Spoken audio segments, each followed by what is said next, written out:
చూడు బాబు, ఈ షాపుకు బాసు నువ్వేనా? భలేదానివమ్మా, నేనే. కావాలంటే ఈ బిల్లు బుక్ మీద ఒట్టు. చూడు బాసు, సింగపూర్ చింతపండు మీ షాపులో ఉంటే ఒక 100 కేజీలు గబగబా కట్టింది. భలేదానివమ్మా, సింగపూర్ నుంచి చింతపండు రావడం ఏంటి మన బొందా? అంటే ఏమిటి బాసు నీ ఉద్దేశం?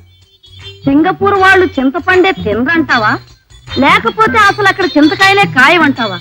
ఇదిగో బాసు, ఇంకొక్కసారి సింగపూర్ గురించి చిన్న మాట అన్నా నేను ఊరుకోను. అది మా తాతగారి ఊరు. అమ్మా సరేనమ్మా, సింగపూర్ చింతపండు తప్ప ఇంకేం కావాలన్నా రెడీ స్టాక్ ఉంది, కట్టిస్తా. పోనీ అమెరికాలో తయారైన ఆముదం ఉంటే ఓ 100 సీసాలు ఇప్పించు. అమెరికా నుంచి వచ్చిన ఆమదమా? అమెరికా వాళ్ళకి ఆమదం అంటే ఏమిటో తెలియదనుకున్నావా, లేకపోతే అమెరికా వాళ్ళు ఆమదం రాయరనుకుంటున్నావా? ఆమదం.